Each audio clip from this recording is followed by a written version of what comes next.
All right, everyone, it's your boy Fernie here with another new news video. Once again, I'm just taking some random news articles that I find on the Google News app, and there I'm going to showcase all this information associated with them. So, in this case, let's start off here with a bit of news in Las Vegas. As always, these are not in any kind of random order, but I'll always give my own thoughts and opinions on them too. And again, this will be news for the week of December 23rd. So this one comes from the 8newsnow.com website, and there it shows this. Longtime Las Vegas pizzeria announces a new concept. So let's see what it says. Looks like it's called the Metro Sliceteria Pizza. I have not heard of that. I haven't seen it there in Las Vegas. It may not be on the strip. It may be one of those chains that is just around the area. Let's say more for locals. It's going to be impossible for me to go to local areas there in Las Vegas unless I rent a car. It says here a Las Vegas based pizzeria is delivering a fresh concept to several new locations, continuing a 44-year history with familiar favorites. Metro Pizza will be celebrating its next chapter with 4 new locations and a new but recognizable concept, pizza by the slice. That's new to them? Oh, wow. It must have been definitely have been one set of locations where you go down and eat. Like you go down and eat as a family, or you go down, I don't know, on a date, something like that. Or in other words, it's a sit down place. But now it's pizza by the slice, which will definitely mean it's more of on the go. The slice has become the jewel now of any great pizza operations repertoire.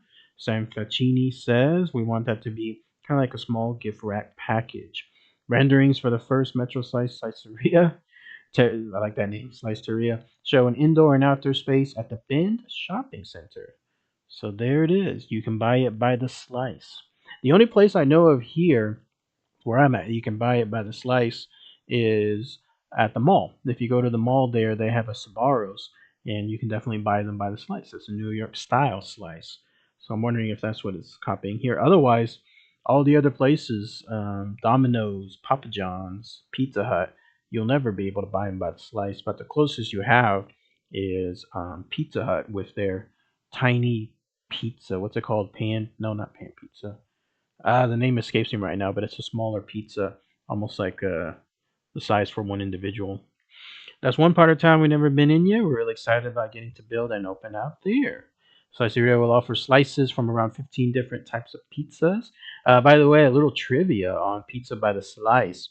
I heard it one time on the YouTube channel by one of those food truck vendors that did it. Basically, they cook a cheese pizza as is, a whole cheese pizza. And then if someone comes in and says, "Yeah, I'd like to order a pepperoni pizza," they just sprinkle toppings on that one slice, heat it up for like a minute or two, and then that's done. Or if someone says, "Yeah, give me mushrooms," then they'll do the same. They'll cook a nut. They'll basically cut out another slice and then put mushrooms and so on. That's why it's quick, it's easy, it's fast, and in some cases it could be even cheaper. We intend to expand to other people, great selection, quality product. We don't want to create something new just to build one. If it was small, if you're used to the size of our restaurants, it would be a third of the size. Again, going on the notion that it's going to be grab and go type stuff, which actually is more business. It tends to be more business for restaurants whenever you have people that are there just to pick up as opposed to sit down and so on. You have to have high turnover on those tables in order for it to be more profitable. Although the Las Vegas history of Metro Pizza starts in 1980, Pacini explained the folklore of the business goes back further. I would like to try this place. If there was some there again on the strip, I'd be happy to do so. There are several locations on the strip that do have pizza by the slice. There's one there by Planet Hollywood. I can't remember the name of it, but it's got really giant slices. And then over in downtown, they have a place called Pizza Rock. And that one has pizza by the slice. So yeah, that's the information right there. Let's see what the pictures show. Coming soon, Metro Sliceria Pizza, the first of its name. So again, that's a rendering there where you get to go in, grab something, go out, and then be on your merry way. If it was somewhere near where I lived or worked, then yeah, I would probably do that. Especially if it was like walking distance, I would go there like once every other day or so for some dinner. All right, next one here. Comes from Las Vegas Weekly, another Las Vegas one. Countdown to 2025, top New Year Eve's events across the Las Vegas Strip and downtown. If there's one thing that Las Vegas knows what to do, it's New Year's Eve. Can you imagine what the hotel rates are there? New Year's Eve and Las Vegas are an iconic pairing. Let's see. Janet Jackson is going to do her Las Vegas residency. Wow, at the Resorts World. Talk about an icon. Still beautiful too. Let's see. So dine in 2025 with a sky high celebration at Legacy Club's New Year's Eve party. Look at those pretty ladies there. Legacy Club's exclusive countdown in the clouds. Soak in breathtaking panoramic views. 60 floors up, an open bar, live DJ, midnight champagne toast. Everything already there sounds super expensive. VIP tables are also available for guests. Can you imagine how much that is? If I had to guess, 1,500 plus for a table like that. No chance it's going to be less than 1,000. Cheers to New Year at Las Vegas' most exclusive speakeasy. I talked about this one. At the Cabernet, Las Vegas' premier craft cocktail destination. The Cabernet is the city's most after hidden gem. Elevate your evening with our specially curated New Year's Eve cocktail menu and countdown to midnight. So, based on this picture, you're not going to see squat when it comes to fireworks. But I'm guessing you're more there for the intimate setting. Like everyone's going to be around you, the music's going to be playing. Maybe there'll be balloons around that'll drop, whatever. I do like that setting. That one does look good, actually. That's the kind of setting like after work, hang out with friends, that kind of stuff. Eat some pretzels. I wouldn't drink beer. I don't drink alcohol, but I would gladly drink some water or Dr. Pepper there. Area 15 transforms into a variety of masquerade balls. Area 15 is like a giant warehouse on the side of Las Vegas, and I've been wanting to go there one of these days, but I would literally have to take an expensive Uber Lyft ride to be able to go there. Bring your mask, not your inhibitions. Your ticket to Area 15's grandest experiential party awaits. It transforms into the ultimate New Year's Eve masquerade. Ooh, so you're gonna be wearing all those fancy masks, huh? All the way ballrooms, musical genres, and an evening masked in mystery. There's the Venetian Ball, there's the Galactic Ball, there's the Rendezvous Ball, there's the Blacklight Ball, Nature Ball, and Mirror Ball. Wow, you have all these places you can celebrate there. All right. Next one is Ring in 2025 at the South Point Hotel and Casino. That's the South Point one. There's a reason why it's called the South Point because it's literally like the most south casino there is just outside Las Vegas. I always see it whenever I go on tours. We pass by it and it is very remote. Like not too remote, but not close to anything either. Celebrate New Year's Eve with one of South Point's unforgettable events, soulful hits, rocking performances, dance party, etc. New Year's Eve celebration, a four-course dinner and champagne, 169. You get to have the Righteous Brothers play there. I know that one song of theirs, "You Got That Love and Feeling" song. That's not bad. Like if you get to celebrate New Year's Eve, have a fantastic dinner, and if you drink alcohol like champagne, sure, um, and it's for 169, like that's not bad. The Bronx Wanderers, the Spasmatics. Why does that name sound familiar? The Alley Cats, $24. How about that? Spend New Year's Eve at downtown's finest. The plaza is always known for big events, and some of the biggest fireworks. Say goodbye to 2024, hello to 2025 at the Plaza Hotel. Unforgettable moments and dazzling celebrations awaits. Property will be closing off Main Street for epic views of downtown's Las Vegas's fireworks. Absolutely. Plaza absolutely owns the downtown area when it comes to fireworks. Everyone always goes there to check them out. Savor a decadent New Year's Eve dinner with front row seats to the fireworks at Oscar's Steakhouse. Now, how are you going to see the fireworks? Oscar's Steakhouse is somewhere down here, and the fireworks are up here. You literally have to be craning your head all the way up. $160,000 Super Bingo. How about that? Imagine if somebody wins that on that January 1st. Talk about ringing in the new year, right? Maverick's New Year's Eve show, an exhilarating mix of flirty, filthy fun, and unforgettable entertainment. I don't know what that one is. Start their New Year's off with a bang. The ultimate shooting experience at the range. Wow, now there's something different. The Range 702's exclusive winter experiences lets you handle some serious firepower. Skip the typical New Year's parties and give yourself an adrenaline rush. Okay.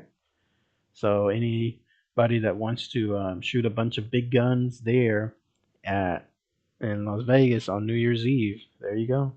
I remember reading somewhere too that the hotel workers, service workers, bars workers, anyone basically in the service industry there, they love holidays because it's more hours, it's overtime, it's probably even extra pay because it's a holiday, and the tips, everything is much, much better. And then they experience their own holiday the day after. Like that's their day off essentially. Ringing the new year at STK Steakhouse. This one looks expensive. Make it a night to remember at STK Steakhouse. Join them for an unforgettable evening of holiday cheer, vibrant cheer, endless celebration. They've got cocktails and a live DJ. All right, Mon Ami Gabi, New Year's Eve. What is this? On Tuesday, December 31st, ring in 2025 with Mon Ami Gabi's New Year's Eve four-course Prix Fix menu. Menu is available from 6:30 until close. Kids menu is also available for $25. How about that? Reservations are filling up fast. I would imagine they're already gone by now. Top Golf. Ah, this looks fun. Top Golf Las Vegas's New Year Eve party. They are going all out with no cover. Fourth floor takeover, $100 open bar plus midnight toast, live DJ, photo booth, and so on. I don't really play golf, but this would be a fun thing to do. Like, how much can you stay there? Like, do you rent by the hour? So you could probably get like 6 hours. I don't know. And you get a great view. I've seen this place. This one is because I've done some walks throughout Las Vegas nearby the strip, and the view behind it is what you see basically. It's a beautiful view. I can just imagine what it'll be like on New Year's Eve. It's probably the best view in the house because all the other places you're going to be way too close, craning upwards, and here you're basically looking at it like a movie theater. All right, let's look at the next one. So this one I wanted to showcase because it's big news within the world of Hollywood, which I like chronicling here. It says here, how did Blake Lively's lawyers obtain bombshell texts from Justin Baldini's PR team? The one reason I wanted to showcase is almost every single day this story is getting bigger and bigger. More information is coming out from both sides, and it is just horrible info. Horrible what happened to Blake Lively, what she's going through, all the information that's coming out in terms of texts, in terms of letters, emails that are being written, that are being subpoenaed. Like the more days that pass, the worse that it gets. And this is going to be a huge courtroom battle. Like this is almost like the world of Johnny Depp and Amber Heard again. YouTubers are going to absolutely be chronicling this every single day, especially when it goes to court. I don't know if it'll be an open court, like open to cameras. If it's not, you better believe YouTubers will still be talking about it. I'm just talking about it here because I know it's going to be big. I'm not going to chronicle it myself like every single day, but I just know that this is going to be humongous. Like it'll absolutely dominate all the airwaves when it comes to celebrity news. But yeah, if you want to see more info, I can't really talk about it too much because it's a little bit NSFW when it comes to the world of YouTube. But this, mark my words, this will absolutely dominate next year if the court case is next year when it comes to this.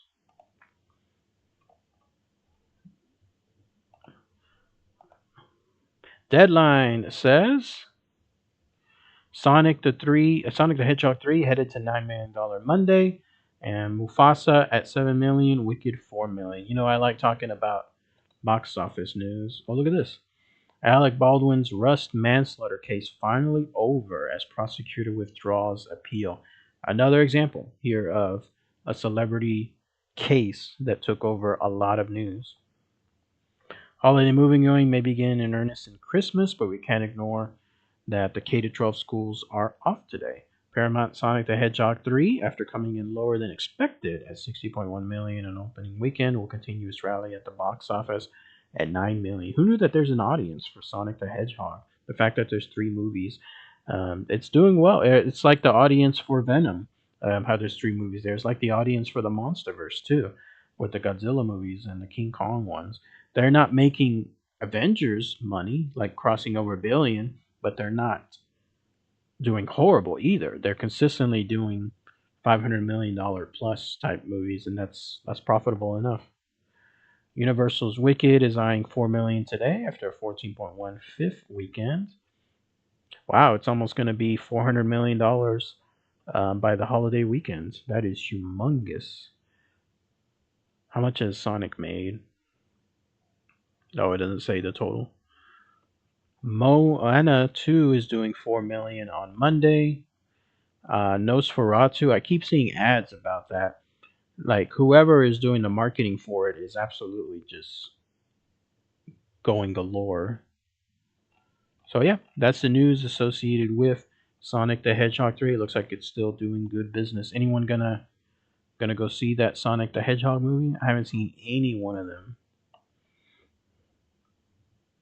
This one is more of a tech news, but it involves movies. 7 underrated movies released in 2024 that you shouldn't miss on Netflix, Hulu, Max, and more. Let's see. Let's see if I've seen any of these. Let's see if any of them interest me. Let's see if you've seen them. Love Lies Bleeding. Ah, there's the beautiful Kristen Stewart. I'm a fan of hers. I think she does a lot of daring movies. Like she doesn't do the same movie twice. She'll always try to do new type of movies. She's come a long way since her iconic role in Twilight series. Sees her this new movie sees her as a reclusive gym manager who falls for an ambitious bodybuilder. So it's a love story. Looks like. The next one is Juror Number Two. Oh, this one is Clint Eastwood's final film as director. He's a good director. If you've seen the movie A Perfect World, phenomenal movie. Like I saw it years back, and it's still one of my favorite movies out there. He knows how to direct good stuff. Clint Eastwood's new movie is a gripping legal thriller, perhaps my favorite of his since the brilliant Gran Torino. Follows a journalist called up for jury duty who realizes he may be responsible for the victim's death. Spoiler! Damn. Looks like it has Nicholas Hoult, Tony Collette, J.K. Simmons, and so on. I've heard that actors love working for Clint Eastwood, but they are very stressed about it too because he's known for wanting the smallest amount of takes. So you have to be on point right from the get go.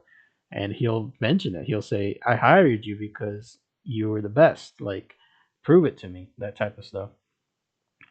Next one is I Saw the TV Glow. What's this one?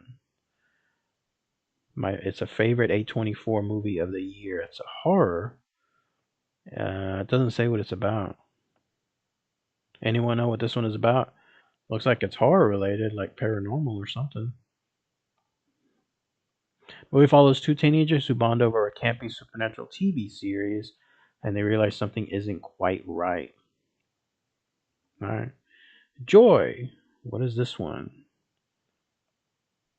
The movie tells a true story behind the groundbreaking birth of Louise Joy Brown, the world's first test tube baby. Oh, okay. That one doesn't really interest me. Will and Harper. What is this one? Obviously, it has Will Ferrell. Will Ferrell reunited with his longtime friend Harper Steele, who recently came out as transgender. They had worked together on Saturday Night Live. They take a road trip to reconnect and learn more about her experience as a trans woman. Oh, so it's a documentary. All right.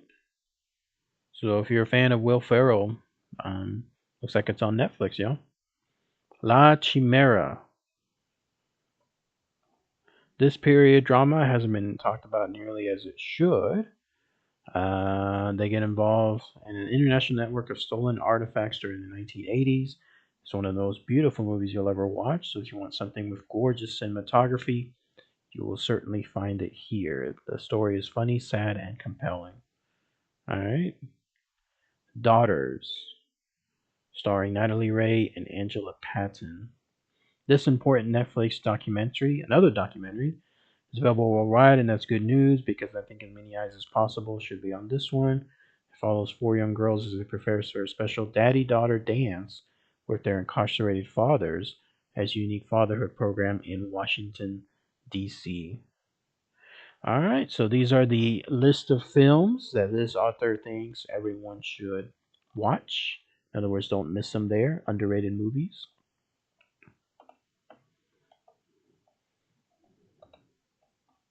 Next one is from cnycentral.com. I wanted to show this one because be on the lookout. You may get $1,400 sometime soon. IRS is sending up to $1,400 to 1 million taxpayers. Here's who gets it. Approximately 1 million taxpayers will automatically receive special payments of up to $1,400 from the IRS. On Reddit, I'm already reading about people getting it. They show screenshots. They're showing, what's this? Why does it say 1,400? Why does it say 2025? It'll be directly deposited into eligible people's bank accounts or sent in the mail by paper check. It's $2.4 billion, and it involves people who failed to claim a recovery rebate credit on their 2021 tax returns. So people who missed one of the COVID stimulus payments or had received less than the full amount were able to claim credit. But the IRS on Friday said it discovered many eligible taxpayers hadn't done so. So how do you know if you were eligible or not and you didn't do it by accident? Like, how do you know that? What's the likelihood I'll receive a check? Sorry, it's probably pretty low. The IRS said most taxpayers eligible for federal stimulus payments had already received them. Oh, okay. Special payments announced by the IRS are being sent to those who filed a 2021 tax return but left the data field for the recovery rebate credit blank, or they filled it as zero when they were actually eligible for the credit. So, sorry, it looks like you're not going to get it. Like, chances are you already got it, and you have, like, in other words, you're not getting a second one. Eligible taxpayers don't have to take action. It'll automatically go in the month and should arrive if it's by check by late 2025. How do you know, though? Like, is there a way you can check a government website to see if you're eligible? You know, like if you know it's coming in sometime soon. What if I haven't filed my 2021 tax return yet? It's 2024. Who hasn't filed it by now, right? Wouldn't it be something where the IRS is going, hello, like, why haven't you filed? How many rounds of COVID stimulus payments were there? There were 3 rounds of payments totaling 814 billion. IRS based the amounts on tax received and so on.